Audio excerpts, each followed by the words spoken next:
La fermeture d'un lieu que vous connaissez bien à présent, le marché aux oiseaux de l'île de la Cité. Un marché assez emblématique qui est maintenant complètement démodé. Vous allez comprendre pourquoi.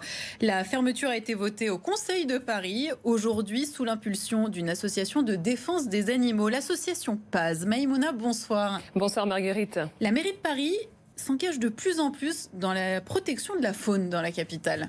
Effectivement, elle s'engage de plus en plus et d'ailleurs dans la capitale, vous ne verrez plus ces images des perruches ou autres volatiles en cage et vendues sur l'île de la Cité le dimanche, place Louis-le-Pine dans le 4e arrondissement, près du marché aux fleurs. Cette interdiction est le résultat d'un combat de longue haleine mené par l'association de défense des animaux, PAZ pour Paris Animaux Zoopolis. Alors l'association avait lancé une pétition début janvier. Cette dernière avait recueilli plus de 2400 signatures pour la fermeture du marché aux oiseaux. Alors les commerçants concernés par cette interdiction seront accompagnés selon la ville de Paris. Il y aura aussi des contrôles pour être sûr, pour vérifier que la fermeture est bel et bien respectée. L'association a aussi réussi à faire voter ce mercredi l'interdiction de la pêche au vif. Alors la capitale est la seconde ville à interdire cette pratique après la métropole de Grenoble.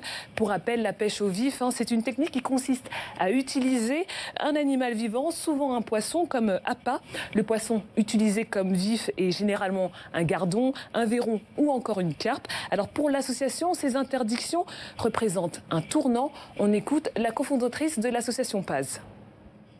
Un jour historique pour la condition animale et surtout pour la cause des poissons qui sont bien souvent les grands oubliés de la cause animale, puisqu'on a la capitale de la France qui reconnaît que les poissons souffrent et qui agit en fait très concrètement. Donc pour nous c'est une étape très importante vers l'interdiction de la pêche à Paris, et je le rappelle que la majorité des Parisiennes et des Parisiens veut l'interdiction, puisque selon notre étude qu'on avait commandée à l'Institut IFOP, 63% de la population parisienne est favorable à l'interdiction de la pêche à Paris. Alors pour le moment, la pêche est encore autorisée dans la capitale. Juste pour rappel, il est interdit de commercialiser ou de consommer les poissons pêchés. La mairie de Paris a donc une politique de plus en plus volontariste en ce qui concerne le bien-être animal. Les animaleries sont aussi dans le viseur de la municipalité.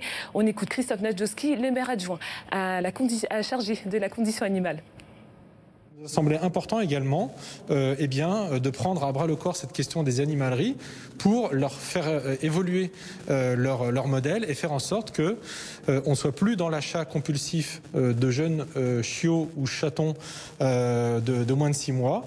Faire en sorte que, comme à Londres, cette vente de jeunes chiots et chatons soit tout simplement interdite et que l'on fasse évoluer le modèle des animaleries plutôt vers l'adoption d'animaux qui viennent de refuges.